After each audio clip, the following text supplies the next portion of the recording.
Oh yeah. Mic check, mic check. Hmm.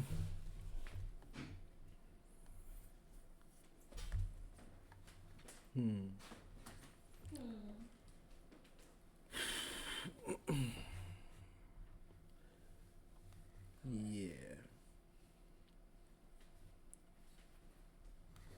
Hmm. You got me rewatching because I'm like, I know my first favorite scene from the second one. Yeah, I mean, I just wanted to ask. I'm like, we might as well hop on the stream and talk about it. Big facts. You miss it right here? Yeah, sorry. Welcome to the stream. We got a view. We got a viewer. Oh, where I sit? I sit right here? Yeah, you sit right here. I don't even know It's where good. I'm supposed to be looking. I'm supposed to be looking. Okay. Yeah, I mean, you could just look straight. I mean, it don't matter. I mean, it's cool. Let's see here. All right. So you were saying? I was saying, what was I saying?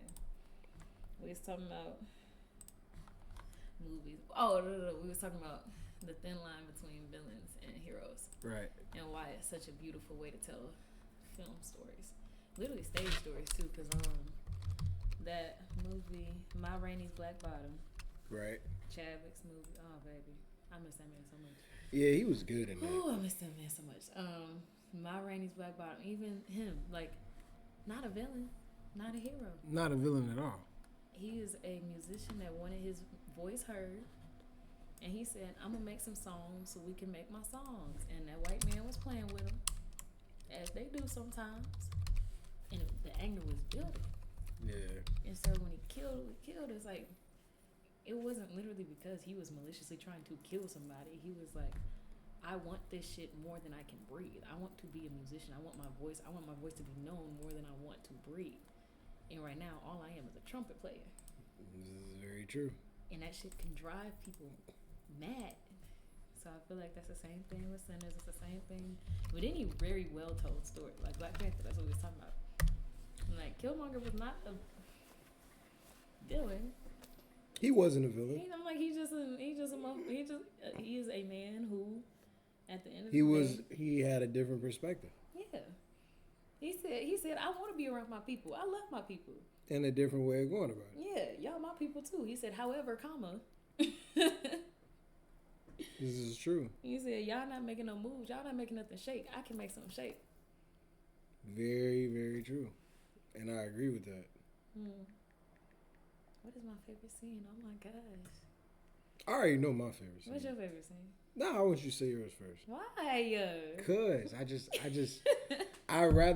don't want You I don't want want to be influenced by exactly. yours. But I'm not. It's not going to be. It don't matter. I'm the one who asked the question. So because I asked the question, you have to answer it first. So that way I can know that your answer is not going to be influenced by mine. My grandmama said, all I got to do is be black and die. I don't have to do nothing. I mean, yeah, of course. You don't got to. We was in rehearsal the other day for this new project I'm doing. They was like, Raven, I just love your accent. You so country. I was like, I'm sick of people calling me country, bro. Sick of that. You're Southern Especially Belle. in LA. Huh? Southern Belle. Who, me? Yeah, you. You see a dress anywhere? It don't matter. It's embedded in you. You can hear it. Come on, man. What the fuck is this?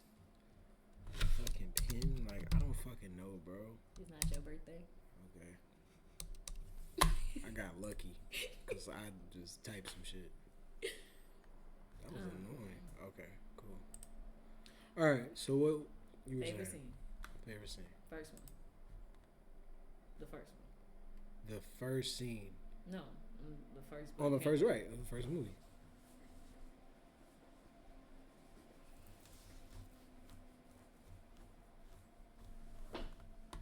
I really like the sunset. The sunset, so like one of the last scenes of the movie.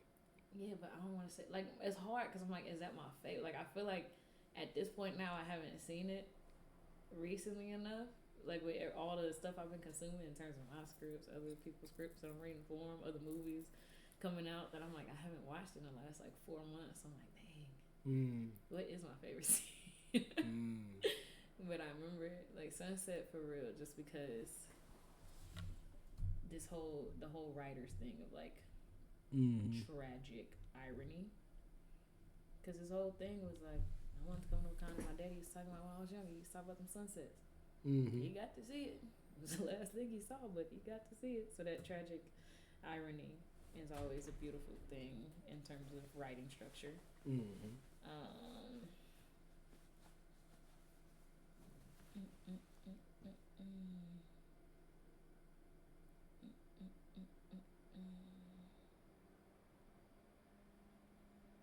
Yeah, I don't know. We're gonna start there because I'm not mad at that. I can't make no. That's a good scene. It's very symbolic. Yeah, my brain not working right now. I'm gonna show you my favorite scene. Okay. I'm like, Usain.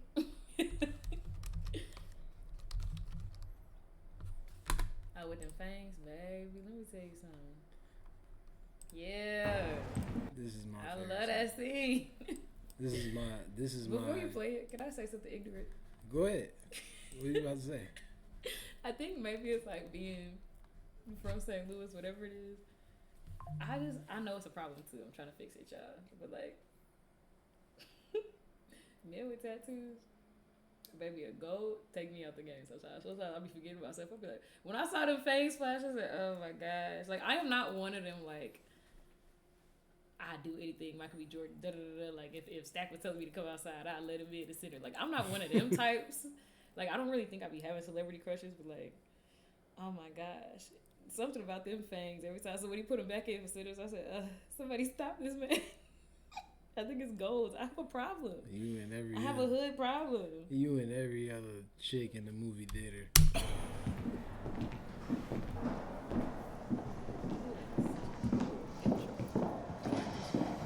Good morning. How can I help you? I was just checking out these artifacts. They tell me you're the expert. You could say that. They're beautiful. Where is this one from? The Bobo Ashanti tribe, present-day Ghana, 19th century. For real? And what about this one? That one's from the Edo people of Benin, 16th century. Now, tell me about this one. Also from Benin, 7th century. Fula tribe, I believe. Nah. I beg your pardon. It was taken by British soldiers in Benin, but it's from Wakanda, and it's made out of vibranium. Don't trip. I'm gonna take it off your hands for you. These items aren't for sale. How do you think your ancestors got these? You think they paid a fair price? Or did they take it like they took everything else? So I'm going to have to ask you to leave. You got all this security in here watching me ever since I walked in, but you ain't checking for what you put in your body. All right, mate, let's have it. Come on, mate, time. I think she might not be feeling too good. Hey, somebody get some help. Come here. Call the doctor, please. Hey, please, somebody, come help. Emergency right away in the West African exhibit, please, right away. Look out. Step back, please. Step back. Thank you. Look, Eriq, come. I'm gonna take a break. Let's give the lady some space, please. Step back, please, gents. Step back, please. Hey, come here. Come here. It's okay. You can go, but just don't tell anyone, all right? He got gold too. Don't care. This is a great scene. Bro, why you ain't just shoot him right here? Because it's better to leave the crime scene more spread out. Makes us look like amateurs.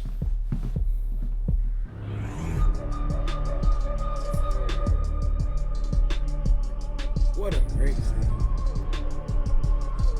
I like that scene. This is the end of it. I will. She killed that too. Now then, Actually, let's see if you know what you're talking about.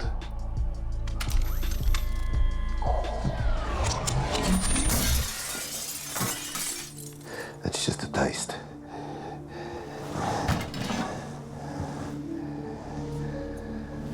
They made them good villains. They made them. What is this? The fuck is you? You're gonna be rich, boy. You better sell that quick. And it's Yeah, it's already sold. because you know how he feel Whatever you try, the Wakandans will probably show up. Well, that'll make my day. I can kill 2 birds with 1 stone. You're not telling me that's vibranium too, huh? Nah, I'm just feeling it.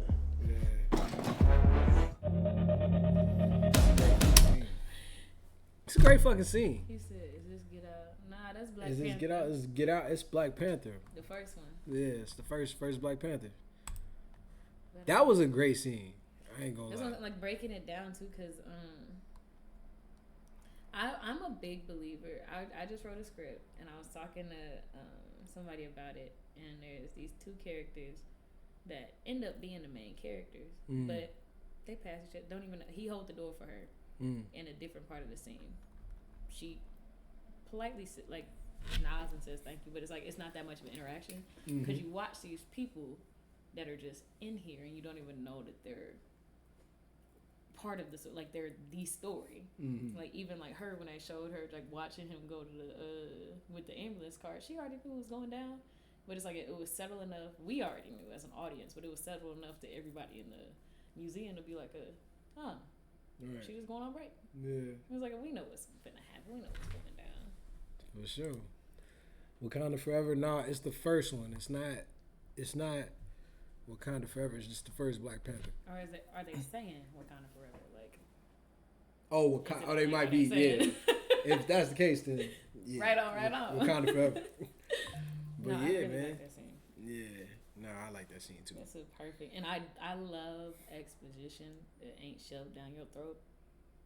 What do you mean by that? Like, again, like Claw.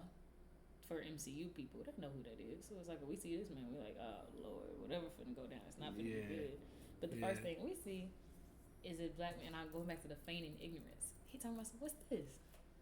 Baby, he already knew what he in there for. He already know what he. But it's like it goes well with these people. I'm gonna say people think that they know everything.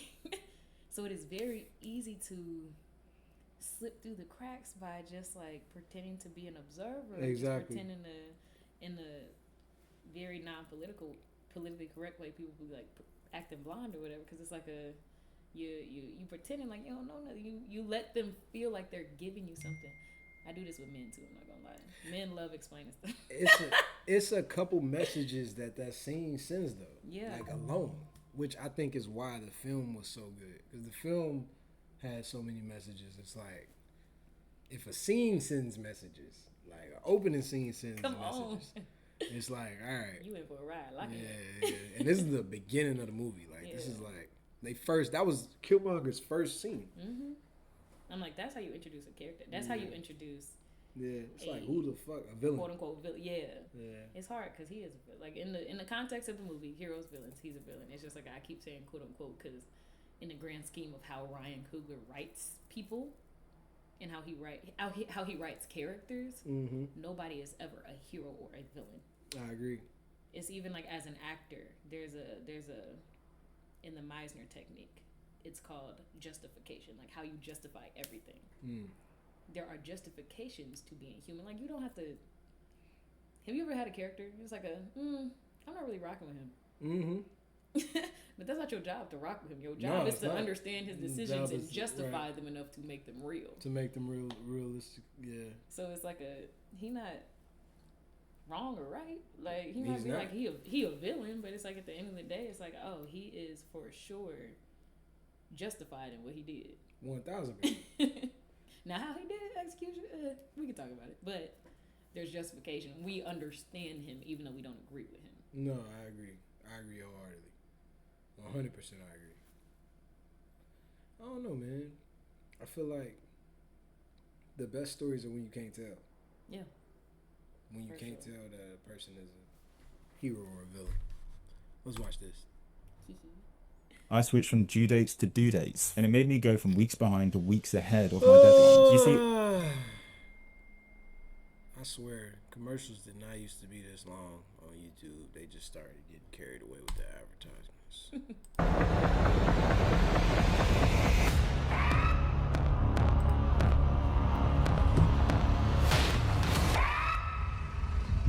Two cameras, Denver mark. Picture, bro. Picture. Here we go. Fire in the hole. Ready.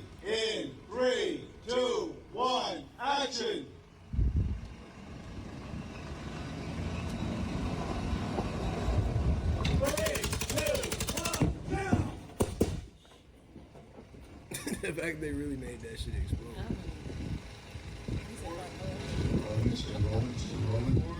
Check. Check the wall.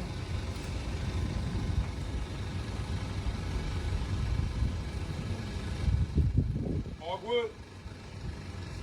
Start the water truck.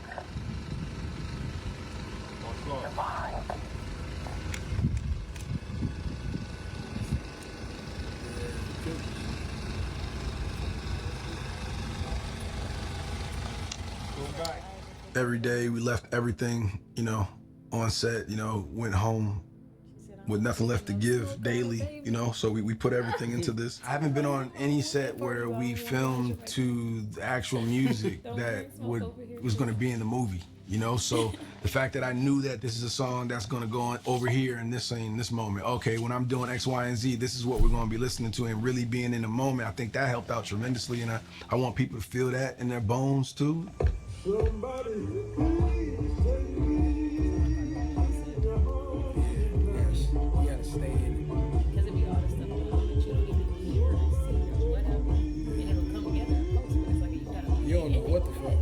You just gotta, I was talking about that in one of my other clips. We want to be on It's like it's crazy. there. Literally, like they could shoot this shit out of order, and it don't even matter because no matter what part of the story we filming in, you got to be able to lock into that moment to the fullest T and everybody was on point.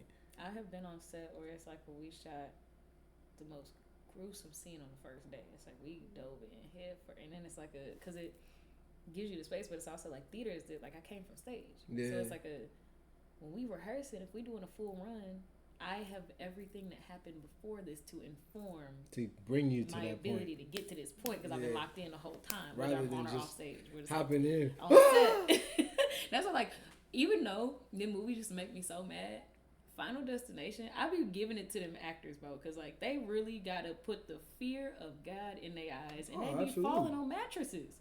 There is nothing coming down towards them, like all them needles or poles or whichever Final Destination you end up watching, because I don't like watching them. I will never do acupuncture because I love of it. Final Destination. It's so gory. It made me not want to go outside. That shit is great. But it's like because of that. They got a new one coming out. I know, on May 16th. We should go see it. I don't want to watch that in theaters. We should go see it. We should go see it. I just got over which one was that when they was on when he got off the bus and I mean, this movie was technically kind of gory. but it wasn't like I feel like It wasn't over gory. That's what I'm saying. Like I feel like I appreciate Final Destination for the messages, but like because even when they put out the fifth one, I was like, okay, y'all dragging. Do we really need a fifth one? And then when it was like the end was the beginning of the first one, I was like, oh, okay, I give it to y'all. I give it to y'all. But like now I'm like a Final Destination's Bloodline. Annie, if that's you, put one in the chat. I always have like one viewer, and I be wondering if it'd be my friend Annie. Annie's like one of my biggest supporters. She's one who gave me like my $100 to get my ticket to move to LA. Oh, I love that. Yeah. Shout out to Annie. She supported my dreams all the way. Annie, if that's you, put one in the chat. If not, shout out to the one viewer that's in here. Shout out to you. I don't never be having a bunch of people. Most of the time when I'm on stream, I just be talking to myself. But I do it to clip it later and make moments out of it. Yeah. I've been in and then trying to like feel what the frame is, just so I kind of. Yeah. I'm gonna go right here. I mean, I don't even think you need it to be done, bro. You can go straight down. Like go straight here. Yeah. Okay. The process of kind of like going from one character to the next. Like for me, it was a lot of music and catchphrases and things of that nature. A body position or a stance, that I worked through to kind of establish the two of them, and locking into that, day after day, you start to create your own rhythm and routine. The hand gestures he's doing offset, Smoke wouldn't do none of that shit. Smoke wouldn't do no shit like this. That's very like sly. That's like Slick. that's slick. That's stat. Because they was even talking about like the way that they was dressed shows the distinction between the Irish mob and the Italian mob. Yeah. Because they was both working for different ones. Like Stack is very Italian. Yeah. Very, very, very. Well, wait a minute. No. No. I mean, technically, it could be argued that Stack is Irish mob. Oh no, Stack. No, Smoke is Irish. Yeah. Right, because I was going to say a hat Peaky difference. Blinder hat. I'm like, That's what it's so. right, It is no, so you're right. hard. You're Like when right. I first watched the movie, I was like, bro, I don't know who I'm talking about. Because the thing is, everybody be asking me to break down movies. Also, I don't know if they're gonna watch this. We'll see. I promise I will do a movie breakdown, y'all. I'm so sorry. For those who be on my TikTok, I'm so sorry. I have not done it yet. I'm trying to give people time to see the. You got a camera? You got time light? to see the movie before I go into my little rants or whatever.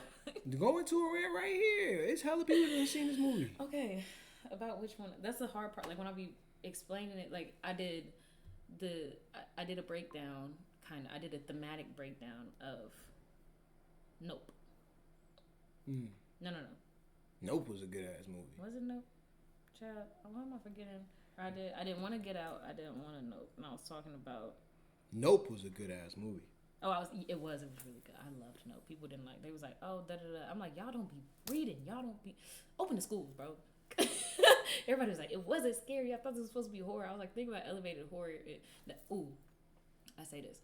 I think that this is a different category. And I think Ryan Coogler's in it too. I don't like to call it a genre because we bend in those now. But it's like the horror genre is like, you want to be shocked. You want to be like, oh my gosh. I think that they exist in a space of terror and not horror. Like horror, like them horror movies are like Conjuring, Paranormal Activity, all them things are like, oh, that's scary.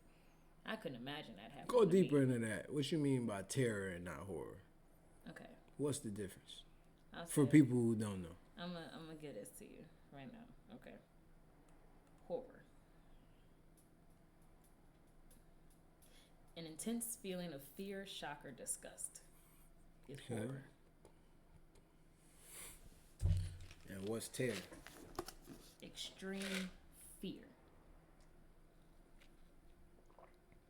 So Extreme horror. fear. So horror is intense feeling of like shock, disgust, and can include fear. Terror is just extreme fear, straight up. So terror is like your worst nightmare. Horror is like a tragedy. That can happen. Yes, and. So I feel like horror, like the way that the horror genre has existed right now. I took a whole class on like genres, so I'm living in my element right now. Horror is like the horror genre has spanned. Like people consider Aliens a horror movie. Like Jennifer's Body is like comedic horror. Like there's this whole genre of just like horror, and what does that mean?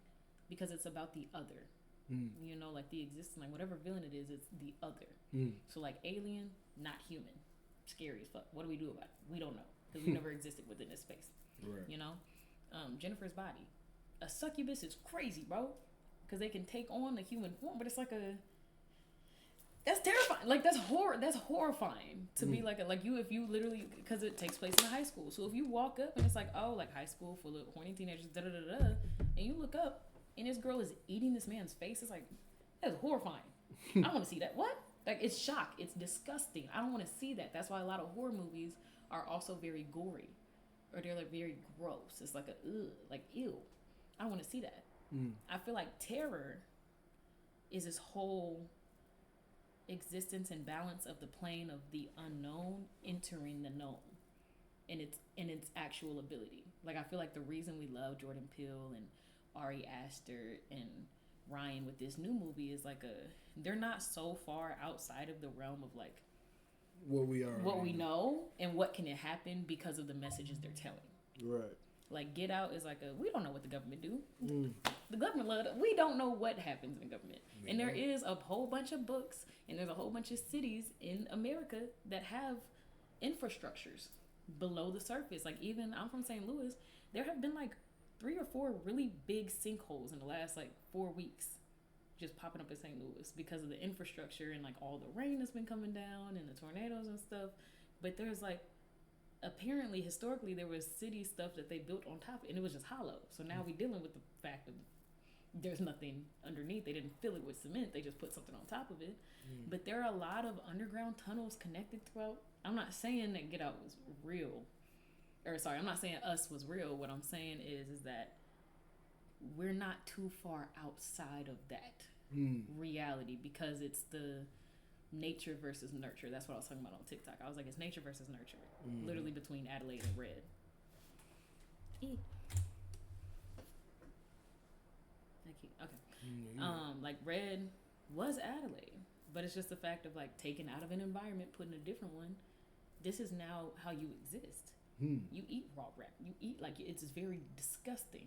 And so when it comes to the surface, it's like now we have no ability to fight this because we've lived so softly compared to what people have to struggle through. So anybody that has struggled through life is going to be a little bit just stronger naturally. And so really like Red overpowering at the end and winning, it's like a, what was I supposed to do? Very true. Everybody to get killed, like the wife to get killed, it's like a, these people was doing, them twins was doing backflips and this, that, and the third and moving in really weird ways. And it was like, oh gosh. But it was more terrifying because of the message it was sending us. Get Out was terrifying because it's like, we know white people to do that. We know white people that love black people and love black culture. Will they try to implant themselves in us? Probably not. That's kind of the outside of the realm. But it's also like we do see a lot of black people that we got to double take. Are you good? Blink twice if you like. Are you okay? Yeah. And so that's a good point. I think like this terror space isn't like even the message of Sinners, like in the things that he was talking about. I'm not saying it's going to be a whole bunch of vampires out here running around. That's not what I'm saying. But what I'm saying is there has always been a very, very big discussion in the Black American community about religion. Yeah. It always has been. There always will be. It is something that has affected us, especially in the South. Baby, especially in the South. I'm still very spiritual, very religious myself. Will I say that my art is worldly? If God gave me a gift to tell stories the way he gave, would I call my gift worldly, or would I say that I'm anointed? Miles's voice, everybody don't sound like that. There's a lot of people in this world that can sing. They do not sound like that. That boy is anointed in a different way. There are some people that sing out here that got something to say. Now, whatever happened on the other end, like, are there things, temptations, all this other stuff? Yeah, but we're not perfect. Very true. If we was perfect, we'd be God ourselves. We not that. Very, very true. That's very true. That's why that scene at the end, that final post-credit scene was crazy. Because there was so much. He was in the church. He was, if you remember, he was sitting down, playing This Little Light of Mine. That's a church song. But it had a blues cadence. So that's the first dichotomy. Then he's sitting down. Half of his body is bathed in light. Half of his body is in the shadow. That's the second. It's like he living in between two worlds. I ain't even peeped that part. He's in the church, physically in the church, but he got that guitar. Everybody was talking about how Smoking Stack Daddy was evil. How he got just a spirit, like he was just a nasty man. But he's in the church. He has the ability to literally be saved, but he's brought it in with him. That's why his daddy was like, the devil might follow you home one day. Yeah. Do we ultimately say that blues music is from the devil? That's what white people told us. Then they started singing it. Then they had Elvis. Very, very true. So what we talking about? Is it the devil or not? But all that to say, like, literally that post-credit scene was so crazy because there are so many, like, things happening at once of him being inside the church, like still being religious, still being of God, and also understanding that this gift he has is something that he does not want to let go. But somebody was talking about on Twitter or Threads or whatever, they was like, really, if you read the Bible, Jesus stayed around sinners. It was his people. It's very true. Because he knew that even though we're not perfect, like we still follow what we need to. And even though sometimes we might give into temptation, like we still will always come home. It is what it is. Now, is there a bigger discussion that needs to be had about what it means to be in the church? His daddy wasn't a villain. His daddy was not no spirit. His daddy was his daddy like, you need to put the guitar down? You know how many artists, you know how many times we have all been told in one way or the other to put the guitar down? Very true. Very, very And true. how does that feel? Shit, fuck them. Do me. Right? But also when you in them low moments and when you feel like you in the worst part of yourself and you walk in and somebody tell you to put your guitar down and stop making films to do, it's like a... Yeah. It's like, no. Why would I do that? Yeah, why would I do that? When this is the only thing that I feel like is saving me right now? Yeah, he held that shit close to his heart. Man. Riding away from that church. That's true. That's true. I feel like, I don't know. Definitely not gonna abandon my dreams because someone else thinks that it's the right course of action. I mean, for me, it's like whatever speaks to me and makes my heart whole, that's what I'm gonna do. Yeah. You know what I'm saying? And I feel like that's what the message was in the film. And yeah, traditionalism is traditional, that, you know what I'm saying, music and blues and all that shit that comes from the devil. You know what I'm saying? So to see it portrayed in this way is kind of cool. I loved it because also... It kind of like fetishize Christianity, traditional Christianity in a way. To where, at first I thought, when I first saw the film, I was like, me and my homie Real, we had this conversation.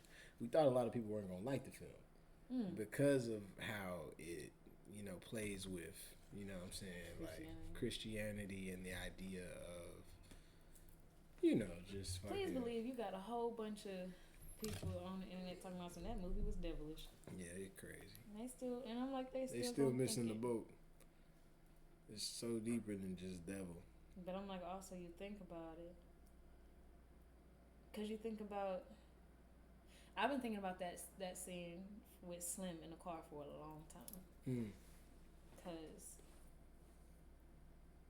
I don't know. Maybe it's just in me. I don't know. Like, I'm not a musician myself. I sing. I wouldn't call myself... That's not the craft I work at every day.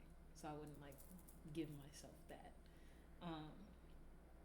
But like listening to him talk about one of the most like, traumatic experiences, like after passing a chain gang of people that he knows personally, and talking about how the fact that him drinking kept him from being lynched. Yeah.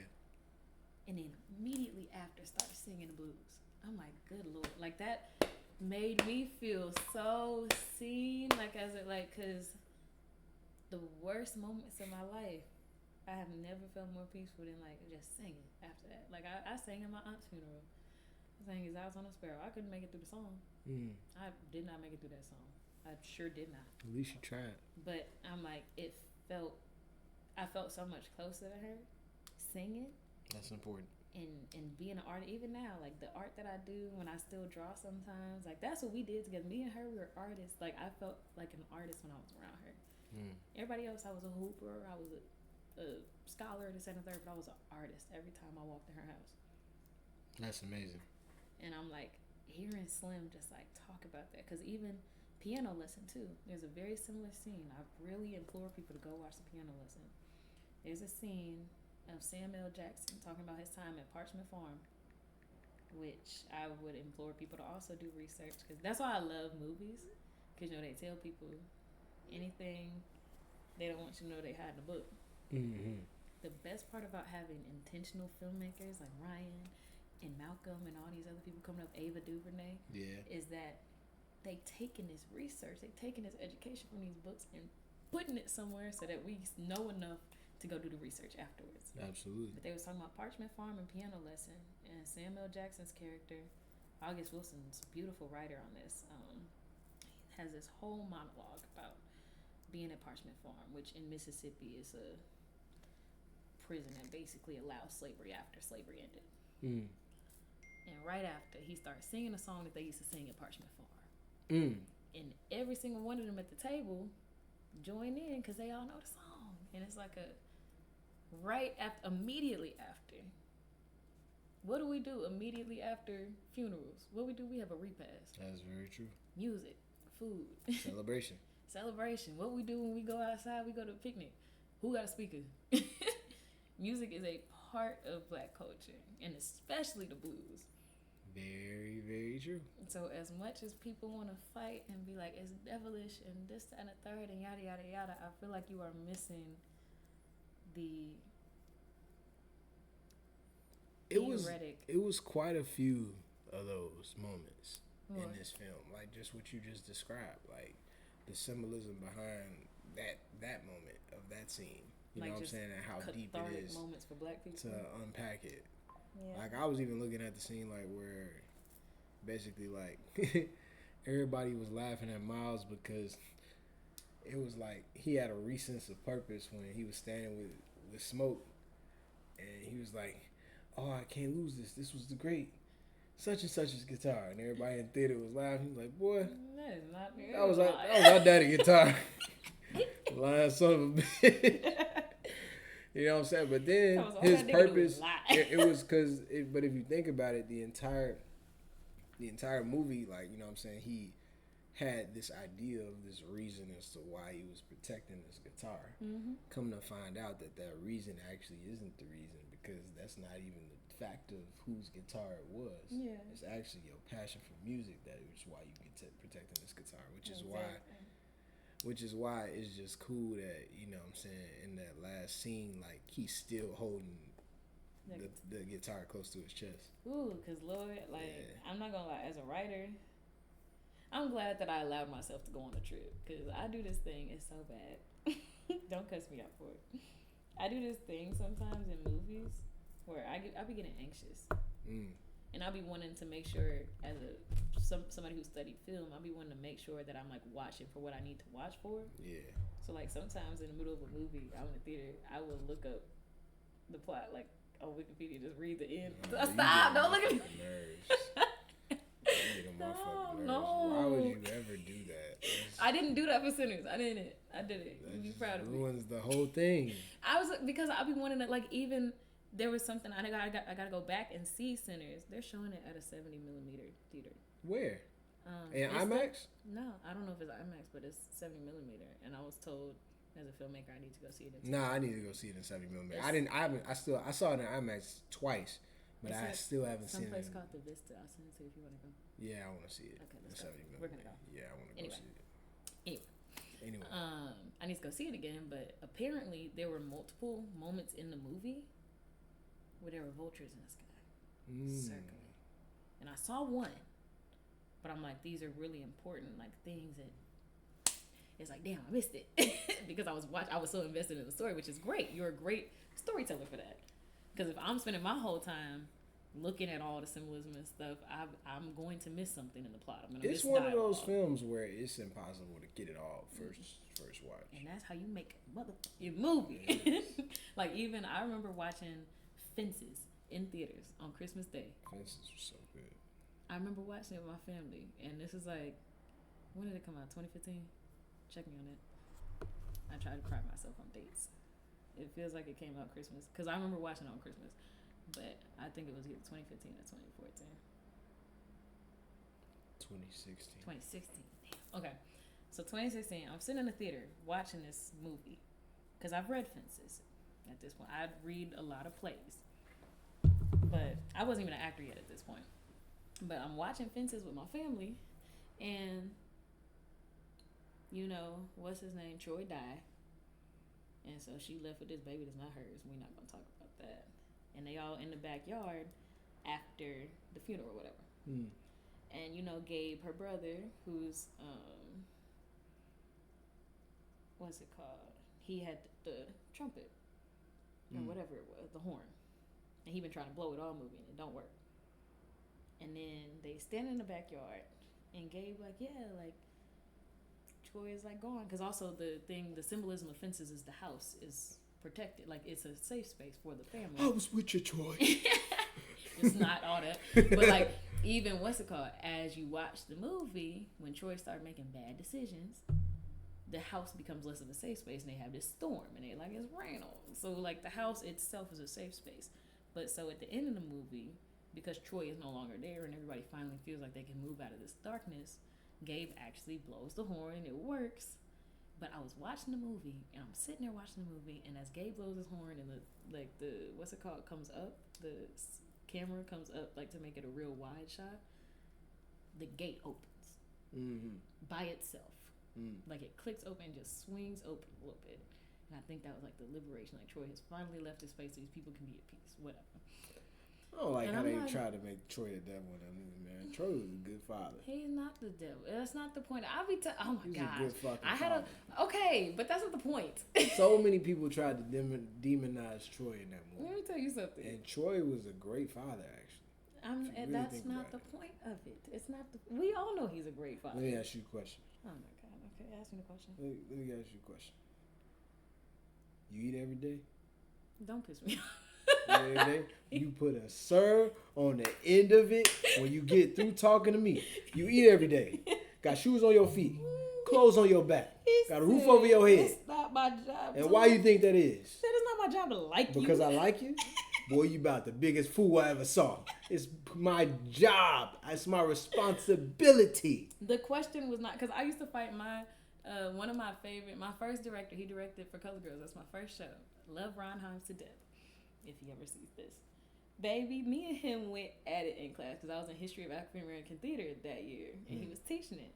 And we have read Fences because he played Fences, he played Troy, so he has a different connection to Troy. And he was like, Troy is a tragic hero. And I was like, okay.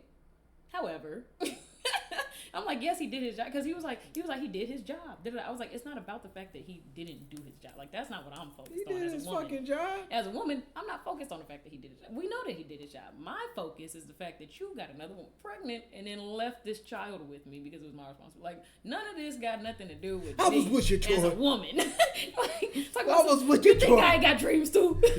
She said, it didn't take me 20 years to whatever, like, to see that the dirt was hard and there wasn't no flowers gonna grow. I know that. Baby, Viola ate him Davis. up.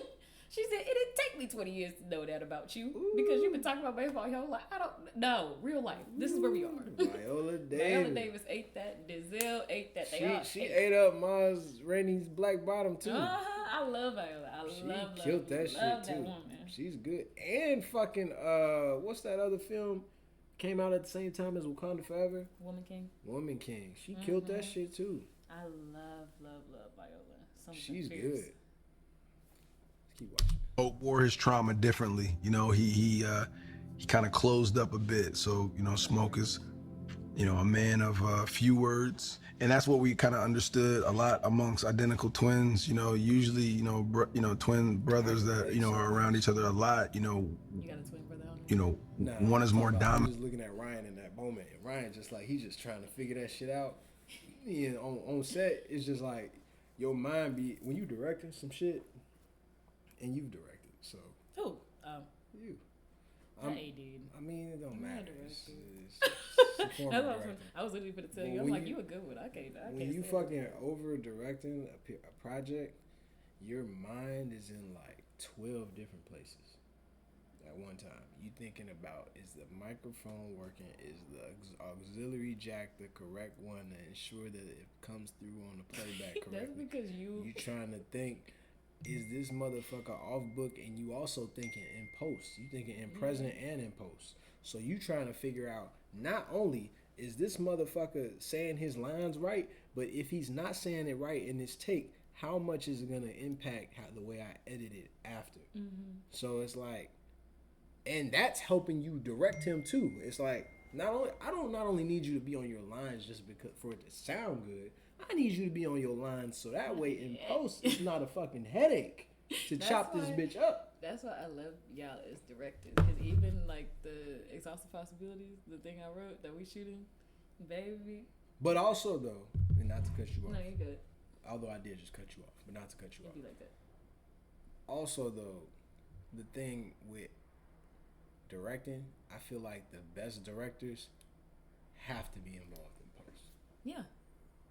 But you'd be surprised the amount of directors that don't have shit to do with post, that don't want nothing to do with post. Well, that's the hard part about like I would never not be able to be in post. That's why I think like this rise of like indie, and I do this because everybody was like Honora as a film, was strong, but everybody was like, "Oh, is it really an indie film because of the budget they had?" I was like, "Indie means getting this shit by yourself, because that nigga was a director and a writer and a cinematographer and this and that. And like he did, like that was his project. He did all that shit. That's what like indie filmmakers is like we have people, we might have a budget, so like do we still quote unquote, but the spirit of indie is making it with what we got. And what we got right now is one actor. We got somebody behind the camera, might be the director too. Depending on what we got. We may not have it like that right now. Motherfucking fact. Whoever the director is usually is involved in edit, but that also informs, and that's why I think a lot of the projects that people love so much end up being indie projects, because it's not this big production of, okay, the writers are not on set. Like they give us a script and then we just run with it. It's not the director's not at the video, like they're at the video village in the time, but they're not in the editing room. They're not in the editing bay post-production. Like that's not what we get. That's not how really strong stories in this moment of filmmaking, that's not how they feel. That's not how they get made. Because it's like as a director, you have done all this work pre-production. You've done all this work in production to make sure that days on set run as smooth as possible for the things that you're in charge of. I'll be damned if I did all this work pre and during for it to be like this was a really strong movie, had some great actors, had some great direction, had a great script, but I do not like the way that shit was edited. Baby, and it turns out like that sometimes too. And that would kill a piece. That would kill it. Like there are everything has to be working in tandem for a piece to be strong. The editing, the writing, the directing, the acting, and the cinematography. That's why I can't just hand off my project to a editor and just wait for the results. Yeah. That I need to know the editor, or I need to be like, okay, let's do it. We're gonna sit here together. All right, let's do it. You know what I'm saying? Like I can't fucking do it. And we will be, motherfucker will hate me, but the end will reflect. You know what I'm saying? What it's supposed to look like. That's why I love directors, because me personally, as a writer and as an actor, I be getting stressed. Like even this, like the project that I'm doing right now, like I acted, I wrote it, and then with the edits we co-wrote it. But I'm like, bro, even like on a producer side, I'm like, I feel like I am not really doing what I need to do as an actor now. So like after a while, Caitlin, she ended up directing it, and co-writing with me with the edits. She was like, be in your actor bag now. She's like, because I want you to she was like, you're a great performer. I want you to focus on that now. I'm gonna handle everything on production and direction as much as possible. Besides the fact that like we use my apartment, so just logistic things. Gate codes, making sure we got what we need. But like other than that, like she really took the lead on that. And because I also believe in informed direction and informed cinematography. Like there's a lot of people that, as much as we love filmmaking and we put our all into learning the craft, there is something really special about people that take the time to learn the craft or invest in themselves enough to talk, like to understand the craft. Because there's a lot of people in this space that can pick up a book and start acting, or just like get on set one day because they look cute or whatever. Same thing with directing, same thing with cinematography. And when you invest in yourself, like even I'm listening to them talk back, because they both went to film school together. I'm listening to them talk back and forth about how they getting shots. Are they going Hollywood the shot? They get a dirty shot. I'm like, to share language is super important, and it takes away a lot of wasted time, because it's like the director want to be like, okay, I want a dirty shot right here. Cinematographer know what that means. If you got a cinematographer, y'all don't share the same language, or y'all didn't talk about it, or whatever, or you're doing an insert that y'all didn't talk about, that's not on the shot list, you're gonna look up and they're gonna be like, I don't know what that means. And then the director got to turn into the DP for a second to show them what it means. And it slows down the process. That is me. It slows down the process. Because I be like, Jesse, we need to do a crossbody wide low cut. Jesse be like, nigga, what? And again, there's a beauty in also being raw. Like I didn't study acting in college. I studied Black Studies and I studied film. I mean, I didn't study directing ever. Yeah, but now you're investing yourself to learn from others. Like I literally posted something, like people asking me what I want for my birthday because it's in less than a week. Good God. That's crazy. And I like posted. I was like, if anybody, since y'all asking me, what did I post? I posted books that I wanted on acting. I got that beach shit too. What? The beach shit. What? The beach shit. The that beach? You sent me. The beach. Beach. Okay. Yeah. Shit. I thought you were saying beat shit, and I was like, Beach. did I send The you? beach. I was like, did I send you an article on like how to do beats? I was like, what the fuck? Beats. No. Like I thought you said like like beats of a screen. No. And then I was like, are you talking about beats of headphone? Because I didn't send you that either. We ain't never gonna finish this shit. We ain't even 3 minutes in. Okay, play it. Fucking play it. In certain areas than the other. You know, if you're always with your brother and you know your brother usually does most of the talking, you naturally don't talk that much because, you know, your brother's taking care of most of that. But, you know, Smoke, you know, had a heaviness to him. And Stack was a lot lighter. You know, he smiled through his pain. You know, he smiled through his trauma. He talked his way through it, you know, so he, you know, had a lot more things to do and say and to deflect, to not sit still and let those feelings and those traumas kind of catch up to him. So Stack was always kind of like, he's always on the move, always kind of fleeing from things. Scene 6, take 2. Hey, Ollie Mark. Here we go. In 3, 2, 1, action. Ain't seen nothing yet.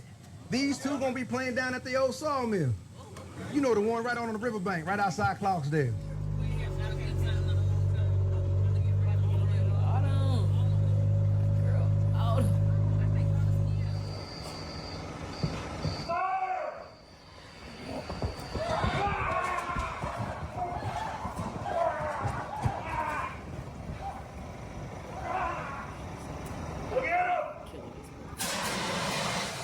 That was fucking Copy, stupid. lighting. I'm not. I was like, you can't put Is that ready? Camera set. I'm posting. That was fucking stupid. That stupid ass from come on in, you motherfucker. First of all, who gave fucking? I ain't even gonna say it. I'm gonna say who the fuck gave her ass the motherfucking golden grail baton to fucking sacrifice everybody? Just cause her husband fucking wanted to fucking go out there and be Superman. Okay, here's the thing.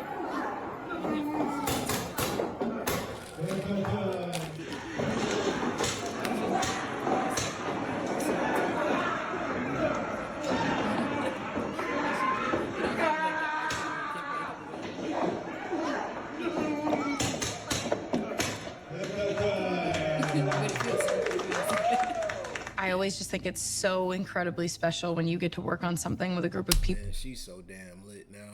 Baby, she was already. I said that are so I was like, could you imagine? deeply passionate about Yeah, fucking. the work that is at hand. And beyond that, everybody's experience and well-being throughout, right? We were really in the. Could you imagine being able to say for the rest of your life that you spit in Michael B. Jordan's mouth and he just took that shit and ran with it? It was syrup, y'all. It was on CGI. It wasn't like a tube or nothing. But like, bro, I don't even like that. Again, what I said earlier. I'm not like a super frenetic, Think I of got it. celebrity crush type thing. But like, You, Drew. that's a crazy bar. She talking about some. You want some? Whoa! This is also a freaked out ass movie. Oh yeah. I was in the theater like, Man, they jaw done made dropped. they done made so many scenes out of what's her name, or so many memes out of what's that girl name? Jamie. Yeah, they done made. Baby, let me tell you. I They was done like, made but hella- shout out to Ryan Coogler because it really was like it's not about nudity. Like I feel like a lot of the like past like Oscar winners that are like really like sexually heavy movies, like all you seeing is titties and ass. You know what I'm saying? But like this Yeah. movie was so like rooted in the fact of not even just sex, but like love making, like passion for another human being that they didn't even have to be naked. There was Yeah. no nudity. Very true. But this is probably one of the most freaked out movies I've seen in a minute. I was like, this is like very old school, like black love movies. Yeah, no, I agree. Like they was freaked out, bro. Yeah, it was getting busy. I walked 8 miles. You talking talking about? You remember my body. He said, your body ain't forget me in Creole. Saying that in a different language. Play the thing. Together, all of us at pretty much every moment throughout. And I think we can all blame the bad weather that we endured for sort of keeping us there, trapping us there. And I think in ways it really served us and brought us closer. And it was just genuinely one of the greatest experiences I've ever had. And Ryan is one of the most phenomenal storytellers of all time. And to be a part of his vision and his world is just the greatest honor. And yeah, it was something, an experience I'll never forget. Here we go. State the fan, rehearsing, recording, ready, and action. What do you like to drink? Today. Hey, Mary. Grace.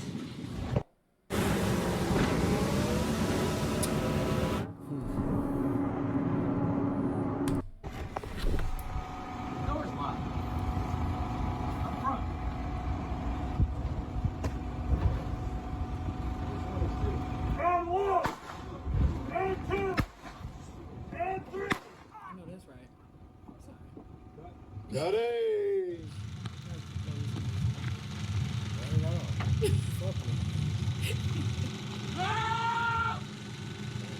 They say this was like one day.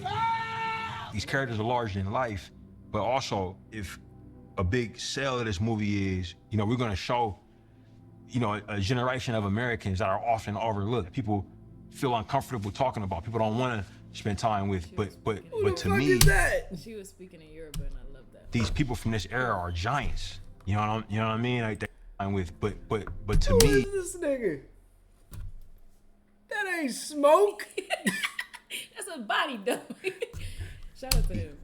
these people from this era are giants. I know he up right you now. know what I mean? Like they towering figures. Musicians aside, just the people that endured, you know, that time to help us get to where we are now. So I was like, oh, it has to be shot in the most epic format. That's such a cinematic statement. When we got into it, man, we realized that just that decision, it put us on the forefront of a lot of things. It put us in rarefied air, and also, man, I love going to see movies in IMAX. And the film has such a specific look, and it's really because like nobody's really made a movie with a cast like this, you know, in a location like this with this format, you know. And Autumn and Hannah and Ruth, they have very specific ways of attacking their craft. It's just made for something extremely massive in scale, but also extremely bespoke and unique, which is, you know, what I'm all about as a maker of things, but also as a consumer. All right, flames coming up, folks. Watch your back. You can tell he liked the fucking movie.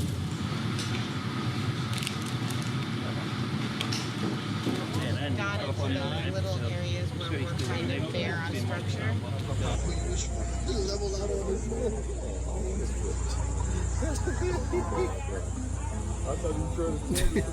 They so out of place.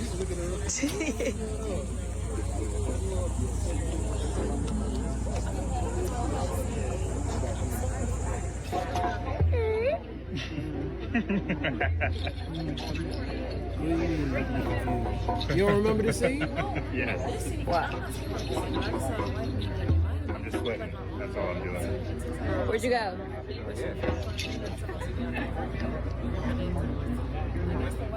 I've been singing, you know, since I was a kid, and when I turned 16, I got a call to sing background for her.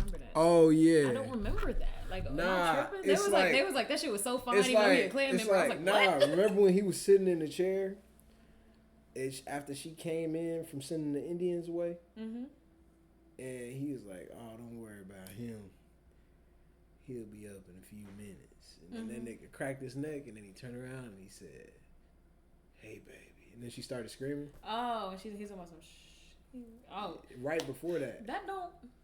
I guess that didn't do it for me. Yeah. Okay, I didn't feel that, but I saw a lot of women talking about it. Like black women, they talking about some.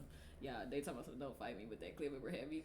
They talking about some. That clear member nephew had me. I said that's wild, bro. Putting that in a sentence. The scene, the most chilling scene, was definitely Haley's We gonna kill all of you. And that's crazy because there was another like behind the scenes thing of her, and she was like the contacts they had. Yeah, she couldn't see. She couldn't see nothing. So I'm like, that was good though. I loved that. She was. I can't put it in context either. I had to do for one project. I said anything you need to contact in my eye needs to be today because as soon as it come out, it's not going back in. You know, we opened up for Coldplay. We were on tour for the last 3 years, and coming off a tour, I had picked up the guitar. You know, just randomly, just started messing around with it. Little did I know that this opportunity would be right around the corner, and I started practicing. You know, once I got the call, and I just started, you know, going every day practicing. It was definitely a challenge, but I had some help by this guy. His name is Randy Bolin. He's a great guitarist, and you know, we went to the studio every day. He taught me like the fundamentals of, you know, the guitar, and taught me how to use the slide and everything like that. And so I'm just proud of what I was able to accomplish in that short amount of time.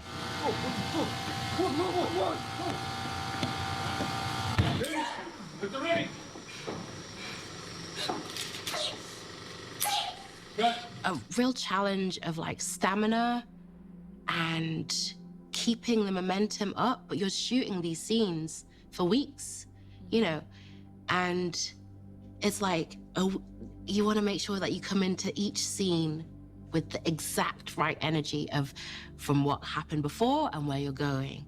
And it was quite difficult to really pitch it like exactly. And sometimes we're not shooting in order, right? So I feel like those scenes were, you know, I think we just really tried to lock in and just be like, play the scene, play our motivation, play our obstacles, play our wants and needs. Because that's all we can really do, because you also don't know how. Her voice is a lot higher. Yeah, you would never think it's the same. And she has a lot more air coming between her words than like her timbre was extremely low and grounded during the film, especially when she was speaking in Yoruba. How it's going to change in the edit too, you know, but it was being in that space with those people, again, I keep saying magical because it really was. Like, we formed these bonds and it was like family, and every day, like, you know, as the Duke, you know, when just being in that Duke joint, like every day it was like family, it was joy, it was puzzle solving, it was games, it was everything. Like it was community. 3, 2, 1. Everybody say grilled cheese. 3, 2, 1. Perfect. Thank you. The first thing I said to Ryan in our meeting on Zoom, having read the script for the first time, I asked him, who's the audience? And he just says, I want everybody to go and see this. I mean, obviously, there's, you know, there is a limit to that, but he says everybody, and I feel like I know what he means now. You know, youngsters can go and watch this film and discover stuff about a genre of music that perhaps didn't know too well. Your older ones can go and see this wonderful depiction on how blues music was formed and how people congregated. And I really do think it's across the board. I think the audience for this potentially could be very vast. That's one thing he said to me on the initial meeting, and now I know what he means.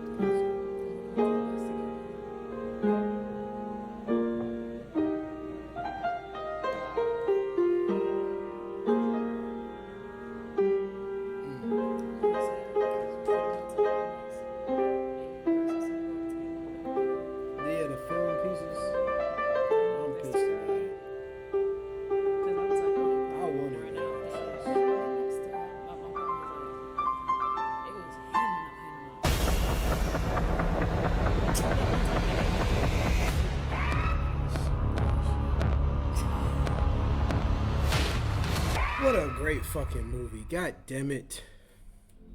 God damn it. That shit was just great. That shit was just great, man. I don't know what else to say. That's all you gotta say. What are you doing? What are you doing? Don't do this. Don't do this. Don't do this. Don't do this. Damn, you popping on YouTube. Not now. I mean, what should we... None of... Why are you... Who's next? No, that's not necessary. That's just my commitment, which doesn't matter. Stop scrolling. What? I'm just trying to see what the fuck. The fuck you got? Theatrical acting reel. Let's watch it real. No. I don't like this. Let's watch it. This isn't about some fake ass apology. Jamal, this is about you not showing up. I mean, you're here, but you're never here. You don't have to fix everything. You don't. You just have to show up. Oh, he be in like a bunch of skits and shit. Yeah. Gary? Yeah. Yeah. If you can't even do that, I can't keep doing this. Okay, so like architecture. Yeah. So what's this? Bedroom. And this? Kitchen, when I'm done. You're missing. Oh yeah, I don't see it. What are you talking about? Me knocking at your front door. I'm sorry, what's your name again? I'm Levon. Yeah. Ashley. I'm nerdy, but Me like... knocking at your front door. I'm nerdy, but like... I feel I like am this my is ancestors' wildest dreams. I am supposed to be here. Everything I do makes history. I may be the first, but I will surely not be the last.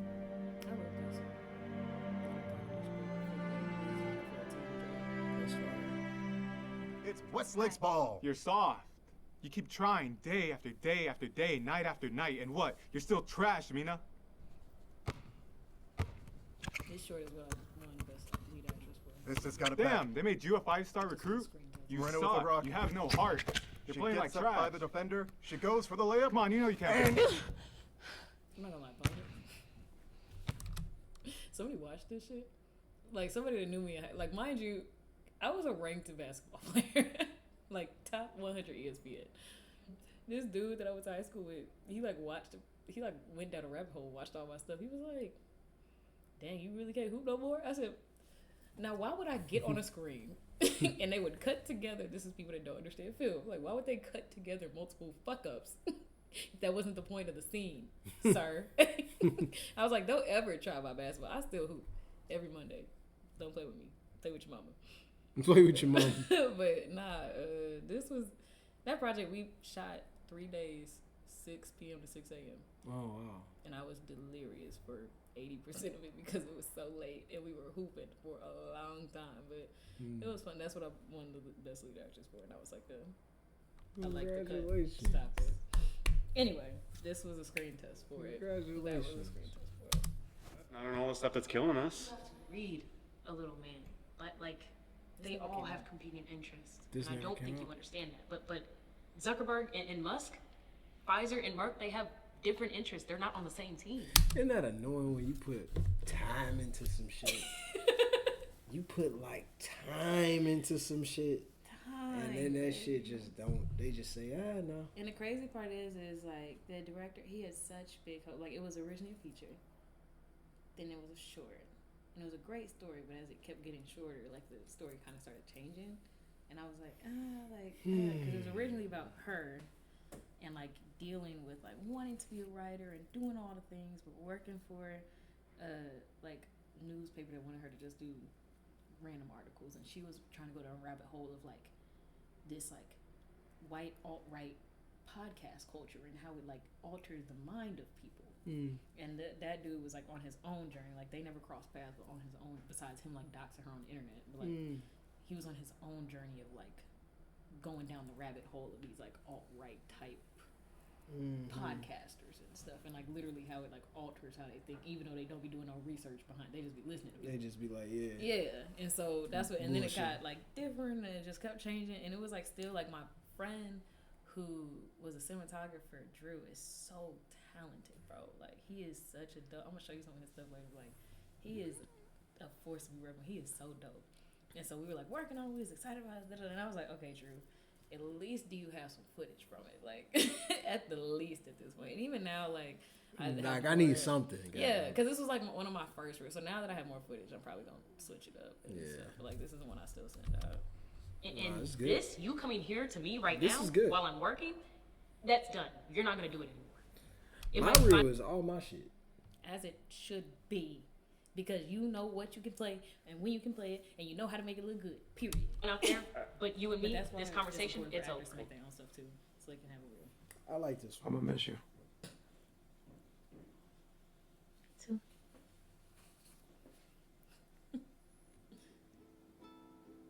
on the full short. Can I tell you something? Haven't you told me everything for the past 15 years? Girl, what'd you just say? I said, haven't you told me everything for the past 15 years? This whole thing was improv. Not everything. But the mic was on the ground close to him. What's up? I really gotta fart. What'd you say? He said, I really got to fart. Oh, yeah, that's I crazy. was like, well, if you watch the whole short, that thing was improv. Like, our friend was like, I want to make something because y'all are two talented actors. And we was like, okay, what are we making? And we just kept doing passes. Like, we just kept doing camera passes. And it just, don't click on that. What is this? A spoken word piece from like, don't click on it. Do not click on it. Click on anything but that. I want to click on it. I will strangle you on camera. It was a spoken word. I'm gonna click on Before I it knew later. what spoken word was, when I was just writing poetry to like save my own life. That's what it was. Is this the Isn't same? that so crazy? Damn, 546,000 views. Bro, like click on 2 months the ago. God Keep. Like click on their page. This is such a flex. I'm finna flex real quick. God damn. I'm finna flex on them real quick. So when I started doing this stuff, I love it, right? I love this is like a Christian short. Oh, it's two pieces with you. Damn. But like, go to videos and go to popular. That The girl. top 3 most popular videos got my face on it. That's fire. Let me stop playing. But nah, I was like, I didn't even know what was going to happen. Like, I was just making Christian because I had seen them do stuff with some of my other people that I act with. Did you see that movie, The Forge? Ah, you gotta watch that. Okay. It's a Christian movie on Netflix. But anyways. But yes, when I joined them, they was like, "Oh, we want to do this thing." Dear da, Doc- da, da, da, da. And I like read the script. I was like, "This girl's a villain, bro." Like again. Okay, not like, yo, I used to think I was never meant to be beautiful. You work within my budget and help me feel comfortable. Shot was we did everything in like 1 to 2 takes, maybe, because they like post these every Sunday. So I was. You're going? That's like my favorite.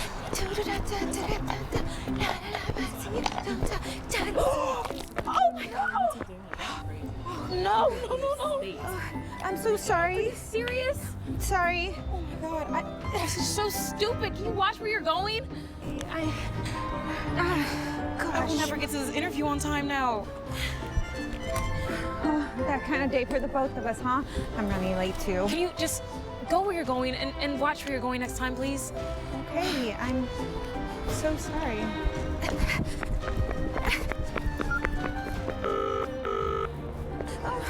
Oh gosh.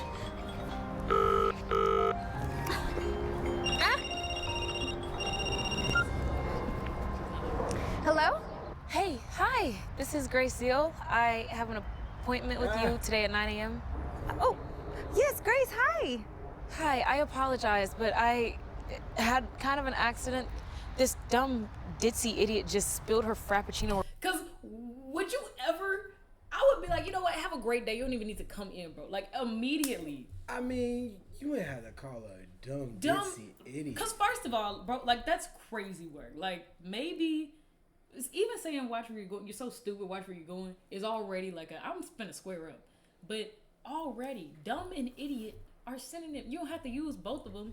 Dumb, dissy, idiot. When my dad watched this, he was like, "Ain't no way I was hiring anybody that called me a dumb, dissy, idiot." Like with no hesitation either. Just flowed. Or whatever all over me, and now I'd have to go home and change my shirt, and I'm just running kind of late. No, it's okay. I'm running late myself, so it's actually kind of perfect. That kind of day for both of us, right? Great. Okay, so I'll see you soon. You can park on the right side of the building, and my door is like right there to my office. Okay, great. Thank you. See you soon. Bye.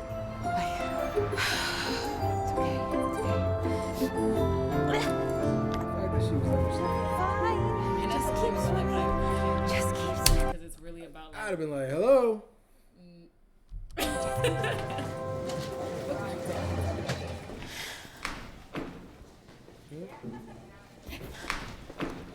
No way. Am I in the right office? Please, come in. Have a seat.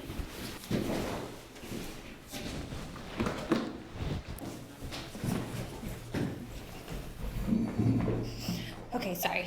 So I have to apologize for this morning. I totally didn't mean to do that. Believe it or not, I bought another coffee and then I spilled it on myself.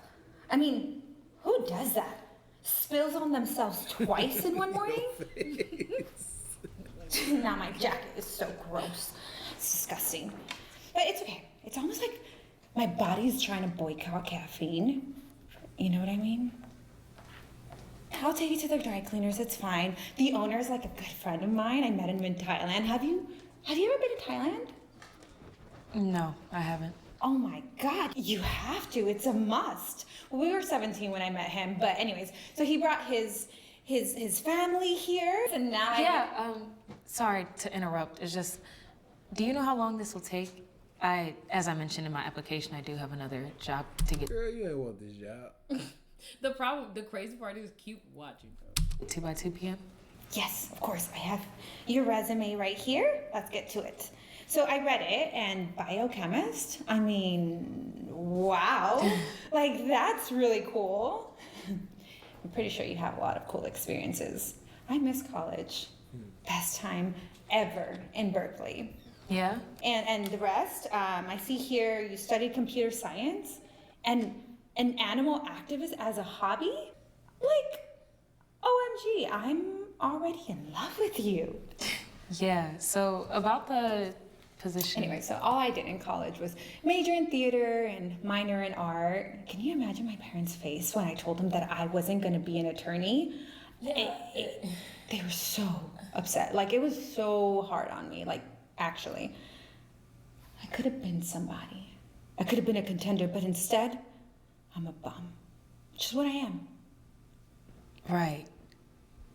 Listen. But luckily, I got my act together, and I started an internship here, and well, from getting coffees to the boss to kind of being the boss, it's kind of great. The last guy that was here, his name was Eriq, though we shouldn't talk about anybody who isn't here to defend themselves, right? He turned out to be an interesting guy. But he's not at this location anymore, so you don't have to worry about it. But California is where it's at. This place is fantastic! Girly, I heard that. Stop showing off. You'll make the rest of us look like amateurs. If you need to scream, I keep a spare pillow under my desk. Right. It's been quite a journey, but I love it here. A Thank you. Cali girl? Who would have thought? I'm just...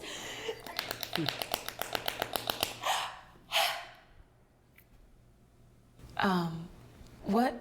I was just breathing in the good aura. Like, I'm just so happy. Like, you might be my soulmate. Work soulmate, sorry. It's good, it's magical. Could I use the bathroom? Of course. Second door to the right. I'll be quick.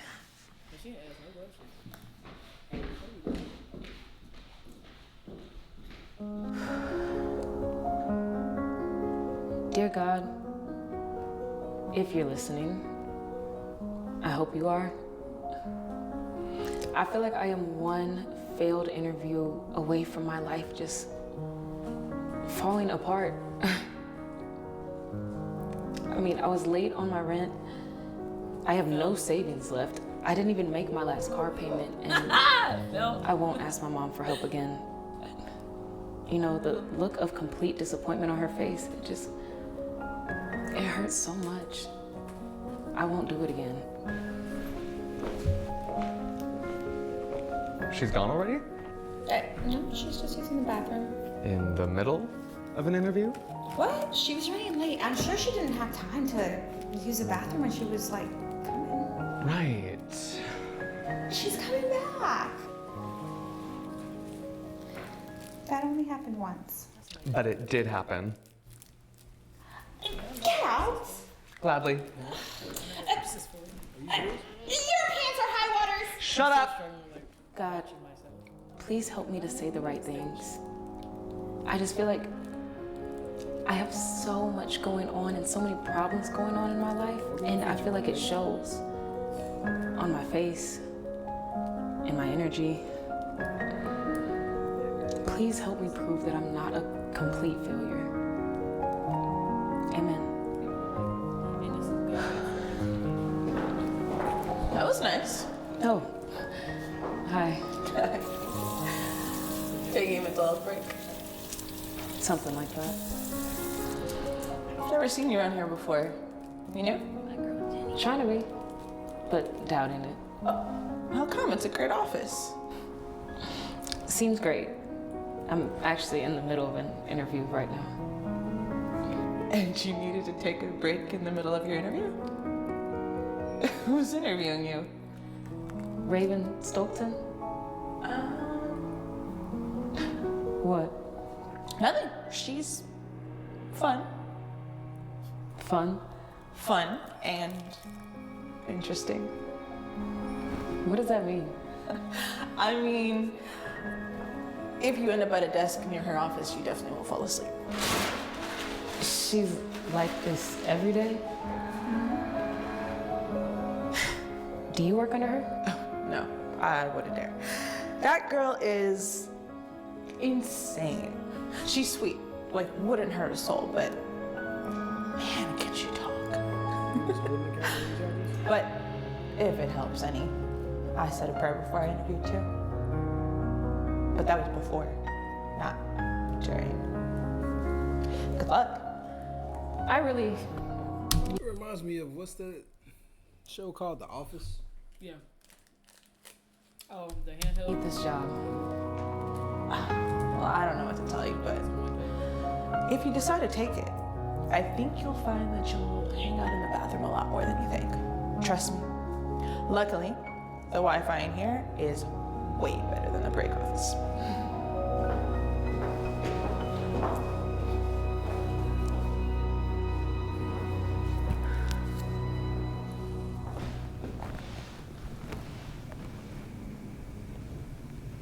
What the? I'm up. Let's continue. So... Why she pop up so aggressive like that? Exactly does the job entail? I mean, besides collecting data and analyzing, what do we do? We rob banks. What? I was just trying to be funny. It's from Bonnie and Clyde. Pop-Tarts? They're my favorite. No thanks. And the schedule? Monday through Friday from 9 to 5. Great. And on Wednesdays, we wear pink.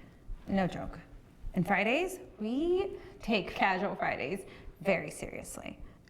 Okay. And sometimes people get together over the weekend. I'm telling you, it's gonna be great. You're gonna love it. Do you go? Sometimes they invite me, mostly for karaoke nights. They love to hear me sing. It makes them laugh. And how often will we be working together? All the time. Really? Really. We can even meet earlier for coffee if you'd like, and I promise not to spill. I've been working mornings ever since Johnny left, but it's fine. We can even bring a desk in here if you'd like. We have plenty of space. We don't have any assigned seats or anything. It's like super chill. I don't think this is for me. Wait, what? I mean, you can have whatever desk you want. Like, we're pretty chill. No, thank you. This was great, but I don't think I'm interested in this job. Oh, wait, Grace, I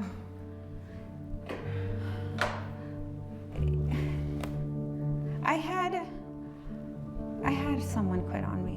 Some guy quit on me last week, and I kind of have a feeling that it has to do with me, but he never really told me. And I mean, maybe it's the fact that you can't read a room. You have been talking nonstop, and you can't even focus on the thing that we're actually here for, which is to see if I'm qualified or not for this job. I don't know why Johnny left. It could be that. All that you just said, you're not the first person to say it. But it could be something else. Like, I don't know, he was my best friend here. Like, maybe, just maybe, he could have had a family emergency or something.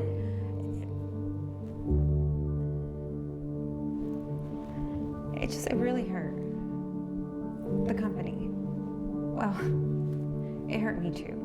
Ever since then, I've been working overtime every day, and now it just...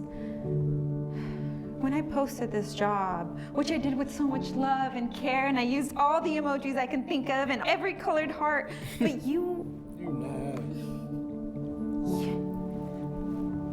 were the only one that applied. Honestly, I apply to everything. I don't even think I read the description. Good luck.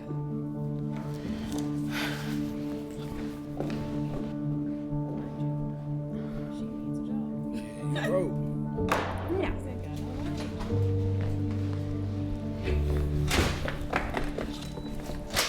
You know what? Oh, drama. What? You must be one of the grumpiest persons I've ever met. Like, you didn't even apologize this morning when you ran into me. You come in here like you own the place, like you deserve the job right on the spot, but you're right. You know what? This place isn't for you, and neither were the last two places. Because even though I might be funny and goofy and cute and whatever it is you want to call me weird, I still did my research. And it turns out that you brought in negativity to the workspace, which is not cool at all.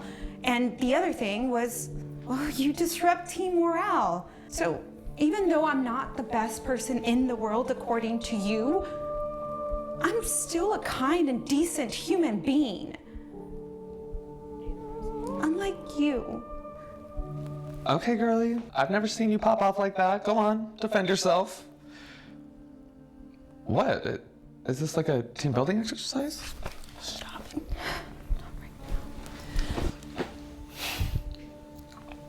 Like I said, I'm not interested.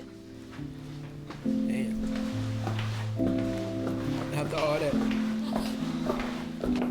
I think you're totally selling her on this one, babe. Just slowly. Like, very slowly. She'll be that great. No, she won't. For things to change, It's an you ad gotta anyway. change. That's the Everyone hurt. wants things to change, you know, but that's not how it works. Time goes by, the economy's gonna change. Look at Tiana looking all cute.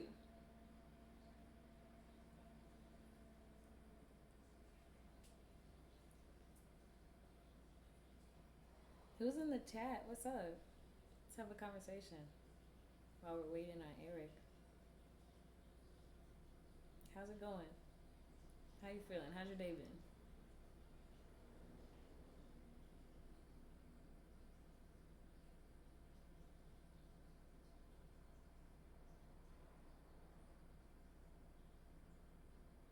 Or not?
Okay. That's my card. This is Tiana, y'all. It's because she's black and I'm a princess. We've been rocking since 2017. Me and my car go together real bad.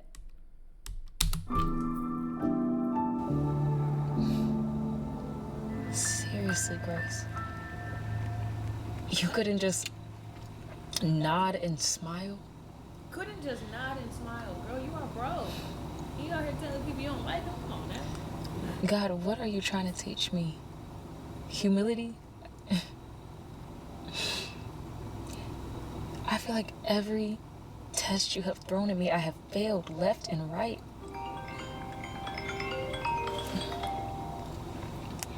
Hey, Daddy, I'm on my way. I'll be there shortly. I just got caught up at the interview. You sound stressed. What's wrong? Nothing. Well, just someone during the interview process was a little hard to work with. Oh, honey. You have to remember how strong you are. All you have taken on this year, with me, and taking care of your sister, constant signs of how strong-willed you are. No matter what happened in there today, try again tomorrow with your head held high, kindness, and the passion you always carry. Thank you, Daddy. I needed to hear that. Try again tomorrow, and now leave it in the past where it belongs, and come pick me up. I want gelato. Okay. Okay, Daddy, I'm on my way.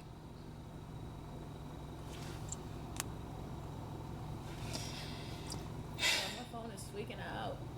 It is not. Dear God. What do I do? Always. Look at this. Look at this. Again, justified. Is she right for being mean? No. That's not how you handle people. But she been going through it. She can't pay her rent. She was struggling. Y'all gonna find out later why she left the other job / got fired.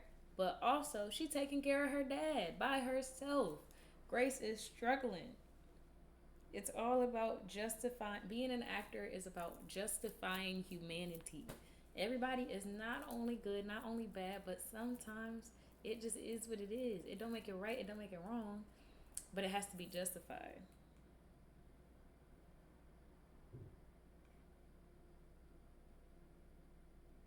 Okay.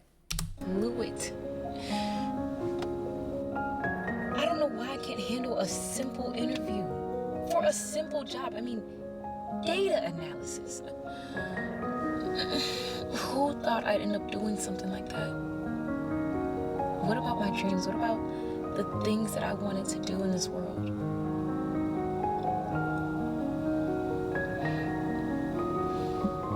This was my last chance. I blew it. Leave it in the past where it belongs. Why is that so easy for some people, but it's not easy for me? Other people just say, screw it, and move on, but I can't do it. God, fix it, fix me, please.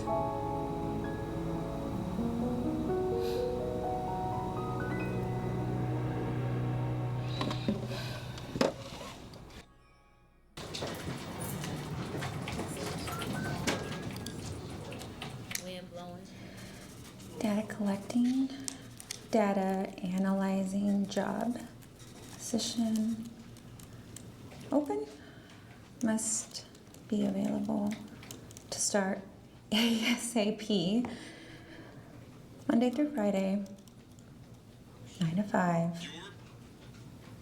Double pink heart. No.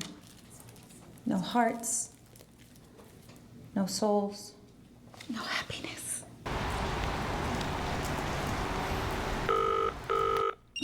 A phone call. Yay. Hello, hello. Hi. Hi, this is Raevyn. This is Grace. Grace? Shout out to the costume changes. These are all my clothes. Actually, I'm gonna show you how to fit for today. I was telling Eriq, I was like, I don't even be planning to be looking cute, but I like looked at myself in the mirror when I got here. I was like, oh, low key, kind of ate with this outfit just a little bit. You see, denim on denim, you know. That's how Beyonce last night. So we still see this light so bright. I'm not as light skinned as this man. Yeah, I see the fit. A little boho chic, a little girl next door. Clearly a writer, cause I was with my bag, like my little bag says bag. Hold on.